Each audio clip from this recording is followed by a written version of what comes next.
예, 전주시을 이성윤입니다. 공수처장님, 네. 지금 공수처에서 시민단체가 고발한 최상목 대행에 대한 수사를 하고 있죠. 네. 그동안 최상목 대행은 법률안 9건, 그중에서 내란 특검법 2개, 그다음에 김건희 특검법, 명태균 특검법을 거부했어요.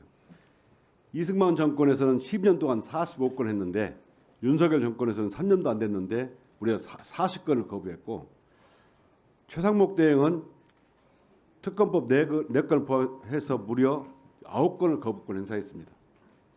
더군다나 12월 31일 날 정계선 조한창만 임명하고 40명을 임명 안 했어요.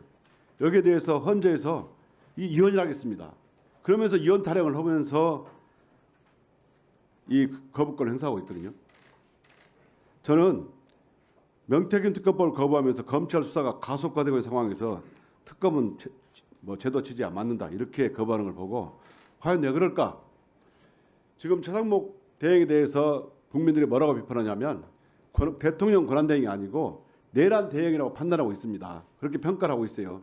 공수처장님 아세요? 네, 그런 말씀 들었습니다. 이 내란 대행이 된 이유가 뭘까 생각해 보니까 이 정권 출범 후에 인수위 경제분과 간사, 대통령실 경제수석 비서관, 또 2023년 12월 달에 기재부 장관, 이것으로 과연 대통령을 대응하지 않고 내란 대행이라는 말을 들을까 의심이 품었는데, 과거에 말이죠. 제가 최상목 대행이 관련된 미르대산 사건이 있습니다. 그게 2015년도에 일어난 일인데 그 당시에 서울중앙지검하고 특검하고 수사를 했습니다. 그 혹시 수사한 거 알고 계십니까? 미르재단 사건이 있었다라고 알고 있습니다. 그때 안종범 경제수석이 몇 년을 받았냐면 징역 4년으로 확정됐습니다. 2020년에 확정이 됐는데, 그때 최상목 씨 관련 공소장, 또 박근혜 판결문, 그리고 이재용 판결문을 봐보니까 과연 이게 여기에 원인이 있구나. 당시 이재용 판결문을 보면요, 미르재단 설립 과정에서 4차례에 걸쳐서 일주일 동안 미르재단 설립을 위한 회의를 주재했고, 아직까지 출연금 약정서를 내지 않은 사람이 기업이 있냐 하면서 누군데 아직도 안 내냐, 그 명단을 달라 화를 내기도 했다라고 했고,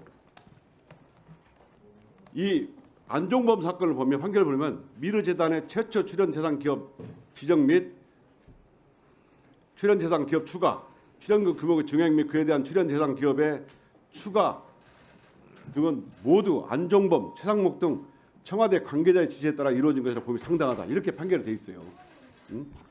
일주일 만에 무려 486억을 걷습니다. K스포츠까지 합치면 760억 원이에요. 저는 안종범이 주범으로 구속기소됐지만 저는 최상목은 주범과 못지않은 대등한 지위가 있다고 봐요. 이게 공범을 넘어서 지금으로 말하자면 486억 공갈죄를 저지른 겁니다. 안종범 판결문에 보면 486억 원을 강요하고 직권남용했다고 돼 있어요. 자, 차장님, 네. 공직자가 이 정도 범죄를 저지르면 공수처에서 수사를 해야 됩니까, 안 해야 됩니까?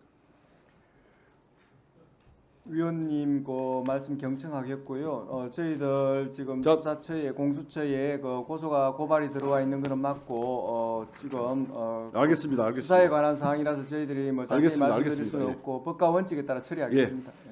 당시 수사팀장이 특검 수사팀장이 윤석열이고, 박근혜를 기소할 때 그래서 중앙지검사장이 윤석열입니다.